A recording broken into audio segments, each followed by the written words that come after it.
warahmatullahi wabarakatuh. Kami dari kelompok 3, di sini kami ingin berbincang-bincang sedikit mengenai fermentasi kimchi. Di sini saya bersama rekan saya, ada Khalila atau bisa dipanggil Lala. Aku Nashwa. dan saya sendiri Intan. Di sini saya mau tanya-tanya sedikit mengenai apa sih kesibukan kalian pada kali ini? Oke, kalau saya itu kesibukannya biasa bantuin bunda di rumah karena jualan. Ya kayak gitulah, ngurusin adik, ya kayak gitu. Sibuk ya. Kalau Naswa? Aku sibuknya lagi ngelengkapin tugas-tugas sekolah sih. Kalau Monik? Kalau aku sih biasanya bersih-bersih rumah. Oh, bersih-bersih rumah. Iya.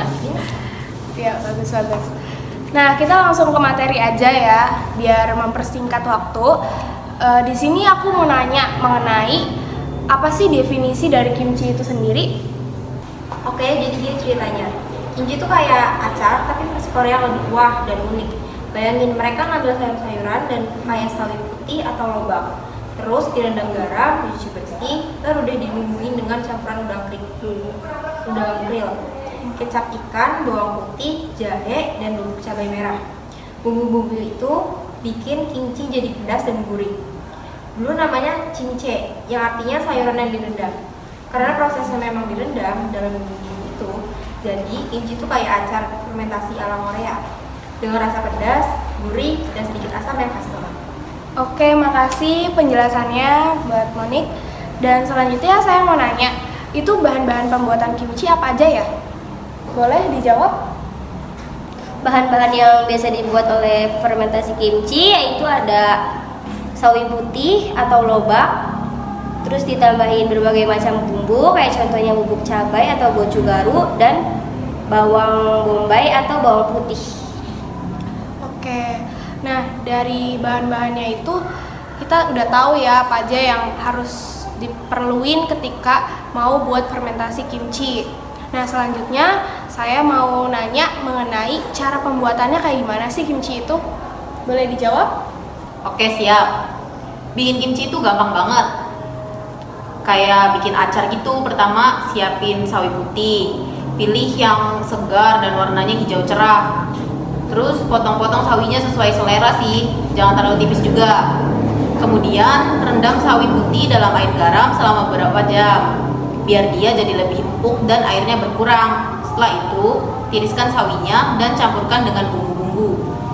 Bumbu kimchi itu biasanya terdiri dari cabai merah, bawang putih, jahe, daun bawang, dan garam. Kamu juga bisa tambahin bumbu lain sesuai selera, misalnya kayak ikan teri atau udang atau seafood lainnya. Campur semua bahan rata, terus masukin ke dalam wadah yang bersih dan tertutup rapat. Simpan wadah kimchi di suhu ruangan selama beberapa hari, biarin proses fermentasi berjalan dengan sendirinya.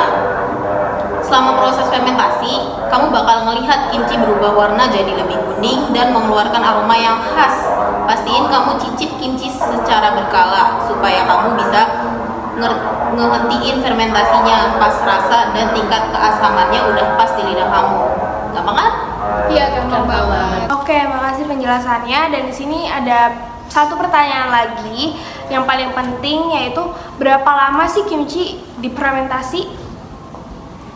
Oke, akan saya jawab. Gak ada patokan pasti sebenarnya, tergantung beberapa hal kayak suhu ruangan, jenis kimchi yang ada dibikin, dan selera sendiri. Biasanya sih antara 2 sampai 7 hari. Bayangin aja, selama itu rasa kimchi bakal makin rendang dan aslinya makin terasa.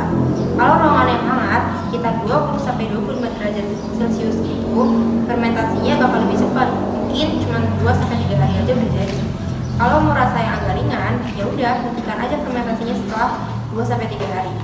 Tapi kalau pengen rasa yang super asam dan kuat, lanjutkan fermentasinya sampai 7 hari. Pokoknya rajin-rajin deh setiap kuncinya. Hentikan fermentasi pas rasa dan tingkat keasamannya udah pasti lidah. Oke, makasih. Kira-kira dari pembahasan tadi ada nggak sih tambahan mengenai fermentasi kimchi? Saya ingin menambahkan, pertama fermentasi kimchi itu bukan cuma soal rasa dan tekstur. Proses ini juga membantu mengeluarkan nutrisi yang lebih banyak dari sawi putih. Jadi kimchi itu kaya vitamin, mineral, dan probiotik yang bagus buat kesehatan pencernaan. Itu aja sih dari saya. Oke, ada tambahan lagi nggak? Oke, yang kedua, fermentasi kimchi itu unik banget karena dikontrol oleh bakteri baik yang disebut Lactobacillus. Bakteri ini mengubah gula dari sawi jadi asam laktat yang ngasih rasa dan asam khas kimchi dan bikin kimchi jadi awet. Oke, ada tambahan lagi nggak kira-kira? Ada, aku mau nambahin nih. Selanjutnya tuh tergantung jenis kimchinya. Ada beberapa teknik tambahan yang bisa diterapkan. Misalnya ada kimchi yang difermentasi dengan tambahan seperti cabai, bawang putih, jahe atau seafood. Ada juga kimchi yang difermentasi dengan bantuan air garam yang udah dibumbui atau bahkan difermentasi dalam wadah tertutup. Berarti kayaknya banyak banget variasi yang Iya. ada buat pembuatan kimchi ini ya. betul. Jadi kayaknya segitu aja tentang podcast pada kali ini. Kurang lebihnya mohon maaf. Wassalamualaikum warahmatullahi wabarakatuh.